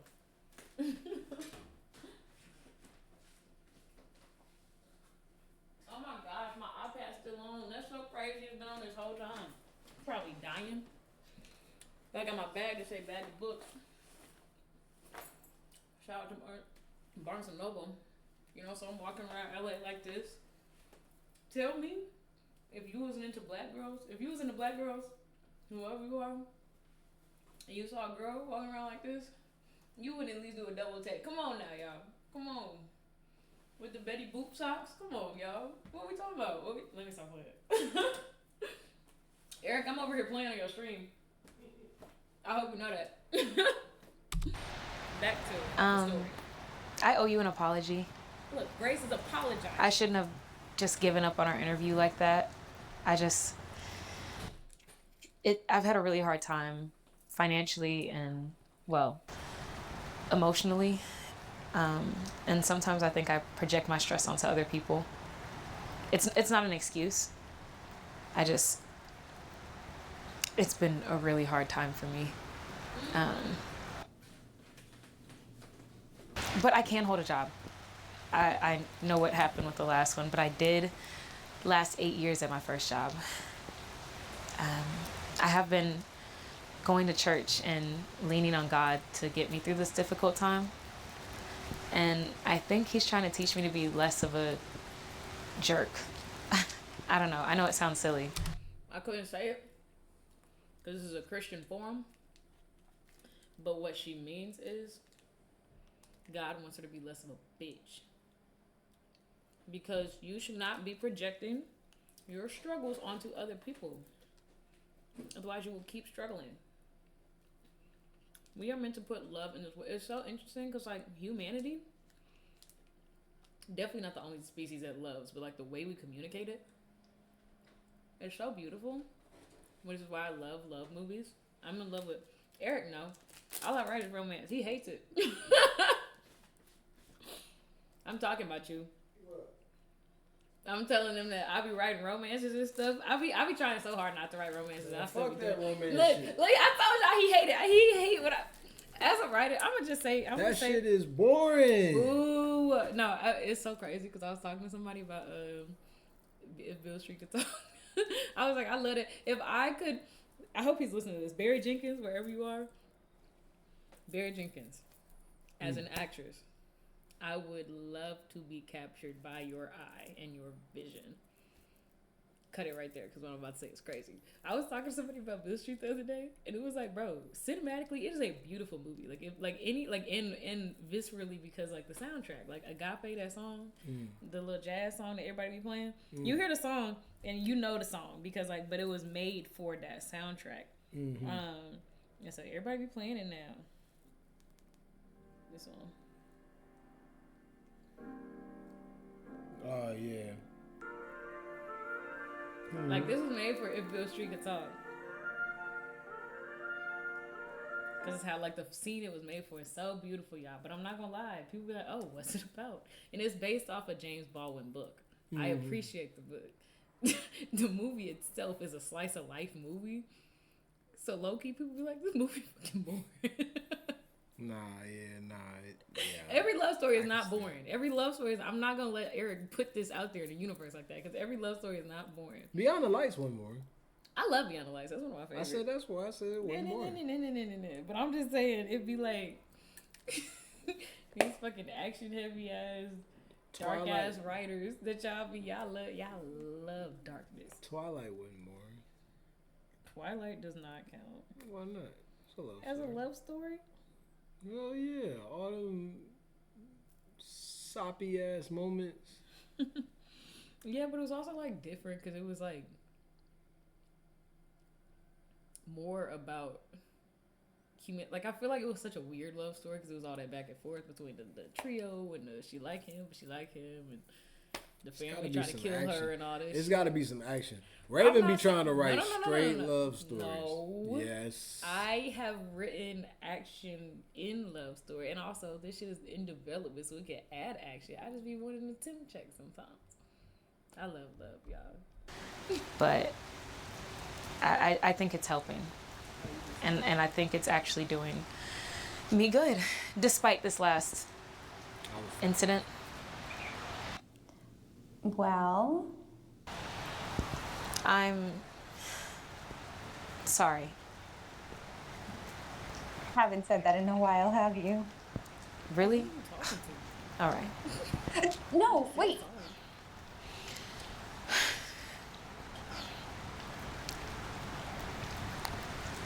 Yes? Well, now I owe you an apology. I didn't mean... Well? Oh, you're funny. I'm sorry. Thanks. So, I was wondering if I could... Yes! Yes. Come on in. 9 a.m.? 9 works. Thank you. She would have panic attacks, like getting out of the van in the morning, bawling, crying, trying to go to school. And she's like, no, I can't go in. I can't go in. Did this win any awards? It's just on the internet. I don't think they submitted for film festivals. Why not?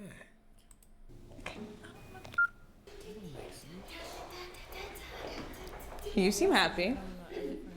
She's coming back. The girl? Yes. Really? Yes. Oh, wow. You got her to come back. That's growth. I know. You didn't try that with the last bathroom break guy, did you? I did. He blocked me. That's unfortunate. But Grace is coming back, so I don't have to post this anymore. Oh, wait. You should definitely still post that. I'm sorry, Raven. It's just looking at the numbers, you really need someone as soon as possible, and you just never know. I mean, look at you. You seem stressed. Yes, you're right. Do you want to talk about Johnny? Yeah. He was an idiot for leaving the way that he did. No, I don't want to talk about him like that. Okay, right. I like it though. Like, it wasn't your fault. It feels like an episode of a series. It like this one is like a this one, they call this one a short film, but there's this one and then there's another episode. Like this technically could be a pilot. Mhm. And I like that about it. Okay. Like that, I actually enjoy watching it. Yeah, this one they're showing, and then there's a third one about her character that I really like. Okay, we all love you here in this office, Raven. I mean, you are a lot to handle, and we do have to mentally prepare for your high energy, but it's a beautiful energy. It's way better than Eriq. He was so grumpy. I am so happy to be rid of that man. A sad man. A madman. Delulu. Like, cause he's doing, he do funny shit a lot of the time. They're like, we love this dramatic stuff, but then you get comments like, hey, Yeah. them dark skinned bitches be tripping anyway. That's why he needs to get you a light skin. Like, what? Johnny was my best friend. Did he know that?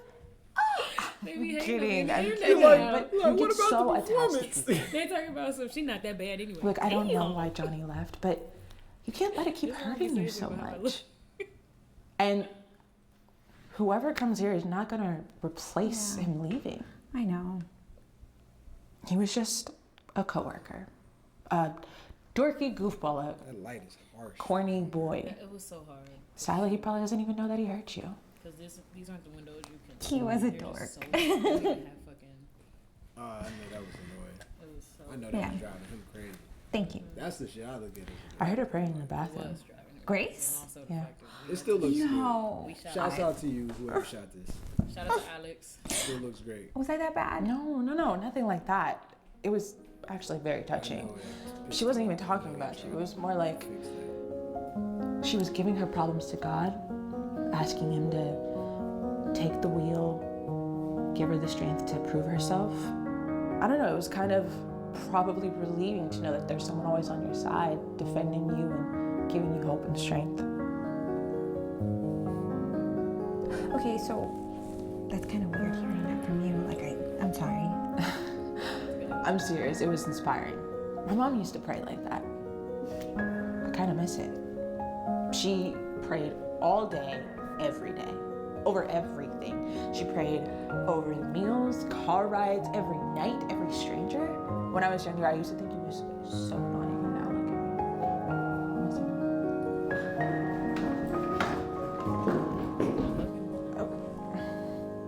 Which is so funny though. He loves in his shirt. You know, when she first died, I used to cry all the time. As long as it's consensual. It reminded me of her, kind of like a song reminds you of an ex-boyfriend or something. But eventually I stopped. But I do remember that it helped me. I guess I just grew out of it. No, it's healthy and healing. It's good to let it out. You are the best. I am so sorry for always talking about you behind your back. You talk about me behind my back? Oh, all the time. Anyway, I just wanted to share that Grace seems like a good person. At least she reminded me of my mom. Hopefully she stays. Hey losers, should we go spike our coffees and make in-office espresso martinis? It's 8:30 a.m. Like, are you insane? How do you think we came up with you? Okay, I'm gonna pretend I didn't hear that. There's no way. Besides, I have to get ready for Grace because she's coming in. I gotta be ready. Steady. Steady as she goes, number 2. Prepare for warp. Yes, ma'am. Number 1, prepare for descent in Jupiter. What is going on? Starship Troopers? 1997? No way. She's too young. Oh, yeah, but that's still no excuse. I'm adding it to the list. Wait, what?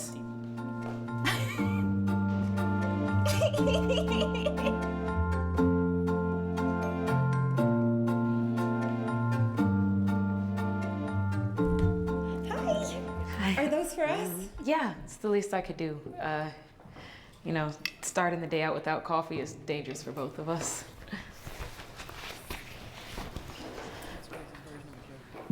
Hey, she going through life. She cannot think about being funny right now. He was talking about Okay, let's just get to it, yeah? Thank you for giving me another chance. Are you kidding me? Like, you're amazing. Like right now. And obviously, like, in your resume, you're overqualified for the job. You know that. But can you tell me about your other 2 jobs? Like, Well, the first job, my boss was interested in me, and he wasn't rude or disrespectful or anything, but I did feel like it was distracting from my goals in the company. And he officially asked me out one time, and I declined. And I thought he was fine with it. But then there was this big promotion that clearly was made for me, and I didn't get it. And so maybe I thought he didn't take it so well. Or maybe I had nothing or just job. can you tell me about your other 2 jobs? Like, Well, the first job, my boss was interested in me, and he wasn't rude or disrespectful or anything, but I did feel like it was distracting from my goals in the company. And he officially asked me out one time, and I declined. And I thought he was fine with it. But then there was this big promotion that clearly was made for me, and I didn't get it. And so maybe I thought he didn't take it so well. Or maybe it had nothing to do with it. I don't know. I got so mad, and my ego took over, and I got extremely angry about it. that's okay. I totally understand. And, well, the second one, I guess I just took that anger and my ego and everything into the second job. I guess I never fully got over getting laid off from the first one. It's fine. Like, I get it. So I thought about it. You bring a good balance to the team. Balance? Yeah, balance. Like, I bring the firework energy and you bring your calm. Right? I don't know if anyone's ever described me as calm, but yeah, definitely not firework energy. Do you need to take that? No. It's okay. I do have to do a background check, and it can take up to 3 days. Whenever. Okay, so it's gonna be Friday. Yeah. It's casual Friday. I wouldn't miss it for the world. Okay. Thank you. And thank you for the coffee as well. Of course. Okay, I'll see you on Friday. See you. Does she really know? She's like, I usually get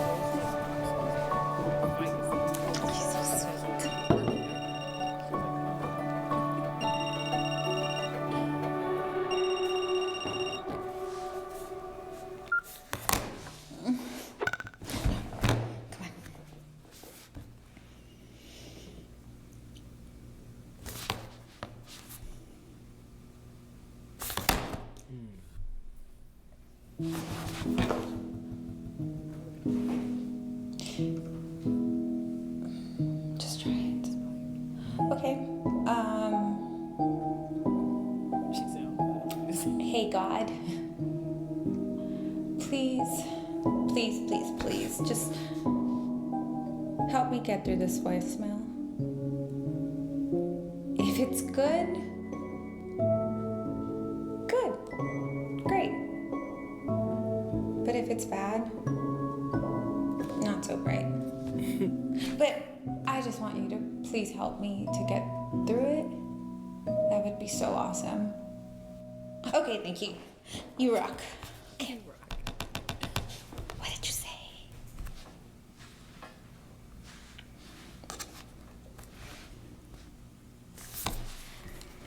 Hey, Raven. It's Johnny. I've been meaning to call, but I didn't really know how to say this. You were such an awesome boss and just a great person to work with. I've been feeling stuck for a while, like it wasn't really going anywhere. This opportunity came up. A creative team in Portland. It's the kind of thing I've always dreamed of doing, and I had to take the lead. I want you to know, though, it had nothing to do with you or the office. You were actually the best part of my time there. You believed in me, and in a way, that gave me the courage to go for this. Thank you for everything. Take care of yourself, okay? And seriously, if you're ever in Portland, coffee's on me. Medical care is always innovating, but one thing is constant. Nurses are the heart of healthcare. I have like a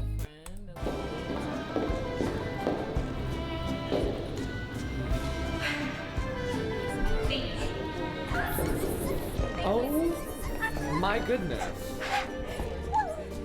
Doing a victory dance? Y'all shot this in. Did you finally figure out how to organize your pens correctly? Sure. Y'all shot this don't tell me. Y'all shot this in That's hard to believe. Why did he? Because he had a better job opportunity. Seriously? Yeah, he even said that I was the best part of the job. Creep. Okay, stop. Stop it. Okay, well, honestly, how could he not? You're like the office mascot. You're everyone's favorite. Thank you. Yes, but why couldn't he just tell you? He didn't want to hurt me? But he did hurt you. Yeah. Did. He's just a coward. No. We do not speak about people like that when they're not here. Boring. That's boring. What, being kind? Absolutely. So boring. Ew. Okay, hon, I'm gonna need you to look over these. Yes, put your hand on it and take it away from me so that you can do your job because you are my boss and I'm not gonna do your work for you unless you wanna give me a raise, in which case I will.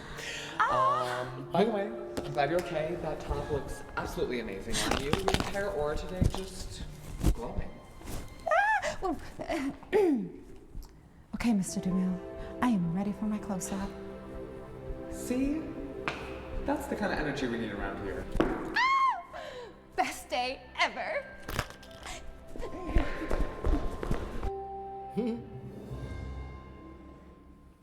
W. It was so interesting because like W's in the motherfucking chat. he texted me and was like, I've been kind of back on this journey with my Christianity again, and like I was like, and it came up on my YouTube, and I like clicked it and didn't even realize like the thumbnail was you. I was like, that's crazy. And like I was on this interview for this other position I'm working like camps. So this camp I used to go to become the player I am today. Shout out PGC, because now I'm working for him. But this dude was on the interview. Like, we were doing a Zoom interview. And you know, like, you can private message people on Zoom. And he PM'd me. He was like, hey, like, I screenshotted it and sent it to my mom. I was like, this is crazy. He was like, hey, I know we're in an interview and, like, might be not the right time. He was like, but are you the girl from the God Keep? And I was like, what? That's crazy. He was all the way in, like, Atlanta or something. And I was like, people really, like, watch this. See it? Yeah. Like, I was like when we put it out, I didn't know. Like, I had seen they had some people watch some, like, some of their videos got, like, 5K, 6K. And I was like, I didn't know, but, like, almost 550,000 views is crazy. And people like it. Like, people, like, love feeling, like, and understanding that everybody's journey is at different moments and it's relatable. And I was like, oh. Again, going back to what do people want to see? What is the content we make? Like Ryan was talking, he's like I'm an artist, but I'm also a consumer. What do I want to see? And that's how you approach the work that you do. Like, what would I want to see if somebody was trying to sell this to me? And that's how I make my story stronger too, and not boring. I think that's because people want to see love. I think that's fire, and I respect it a lot. I respect it a lot. Shouts out to you for being a part of a Christian project. And shouts out to everybody who did that. That was very special. I enjoyed that. Good. I love it. Like, I was like, I feel like as people ask me more and ask me my opinions on stuff, and I don't know nothing. I don't know water from honey, so don't ask me nothing. But anyway, I'm always say I don't know, or maybe at the end, so you can't blame me. But as I don't know, being more in a space of like people looking to me or looking at me, which is not a space I've really experienced. Like, after stage, show's over, people move on, you know. But for that short moment, everybody's in the same space. This is like weird versions of immortality. People can always go back and watch this. People now can randomly see people from across even after the you world go. And from across the world and whatever. People now just have access to my face. Always. And so people now want to see things, and I'm like, one thing I'm always stand on, because some people are nervous to like put themselves in a specific box or whatever in the industry to make themselves more malleable. I'm like, one thing has always gotten me through, even what I'm going through right now, I'm struggling right now. I'm gonna still pray every day. God damn it. I stay on it. Like, I'm like, so this, I have no fear in putting myself in these positions, because like, to be able to put my art, we going back to Sinners, putting the two together. It's so many people that sing like secular music or whatever the word is, but they also are part of the church choir because they don't love God no less. Very true. But He gave them a gift, and there are different things that they have to say about their experience and other people's experience that may or may not belong in the church. Absolutely. I'm off my soapbox. Let's watch some of yours. I'm gonna turn this group chat on mute. They stress me out. They talking about the playoffs. Girl, I'm finna cut this off. Cause we've been on here for 2 hours. Oh my gosh. It do not feel like 2 hours. I'm so happy. Welcome. I think you my first official female guest. Oh, so special. How you feel?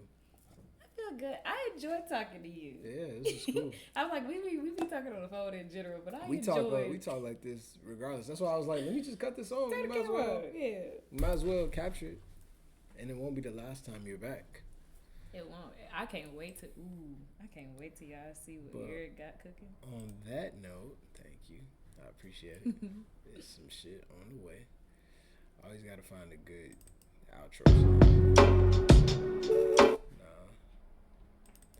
I have friends that make really, really, really, really good beats, and I use them for my outros. That's why I was like, all my friends that are musicians, I be asking them for their music, because I try to put them in my shit.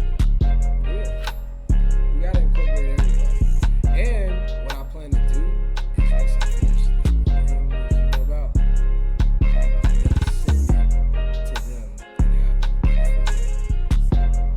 Yeah, that's what one of my friends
choose. Like I stopped asking people because I was like, they don't live with me. The only person that's with you all day, every day, 24 hours a day, unless it's some stuff I don't know about, is you.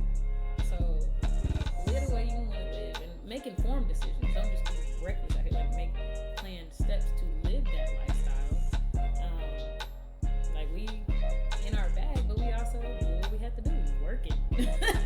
Working jobs, baby, because we want to live this life that we want to live and make our art freely. So do what you need to do so you can do what you want to do.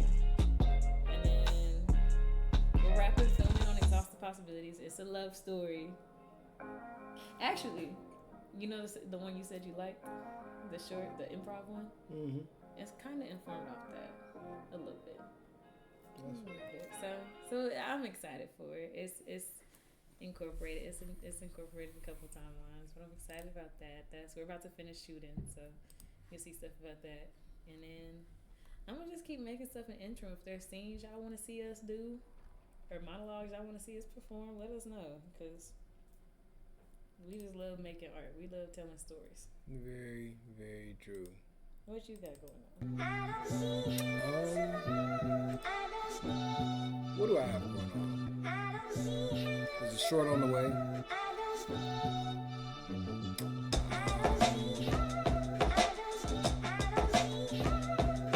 A lot of talented actors. A lot of good shots. A lot of shot lists.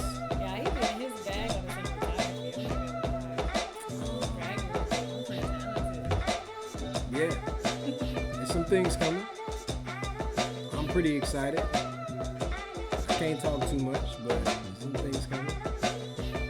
It's funny, I went into TIFF today, where I used to work out with all my old friends, and I was just like, yo, what's the word? They're like, what up, man? They're like, so how's the acting coming? I'm like, just wait on it. Just wait on it. It's coming. But yeah, man. So in my outro, I always do like a phrase, and then I do a pose, and then I go to my outro screen. So just be ready to pose. Not to do the outro, okay? All right, no, don't do that. Please don't do that. All right. Yeah, man, this was fun. I enjoyed this. Shout out to Raevyn Ferguson for joining me. Shout out to Raevyn. We got a lot of stuff that we're working on, things that we're going to collaborate on. Be on the lookout for that. Yeah, man. Wise man once told me, it's a good life if you don't weaken. No, my grandma told me. Why I say wise man? Wise woman told me. Wise woman once told me, it's a good life if you don't weaken. You don't weaken. I'm actually getting that tatted on me. I'm getting that tatted on me. It's a good life if you don't weaken. Always remember that. Wise man did once tell me, life is short. Do what the fuck you want to do.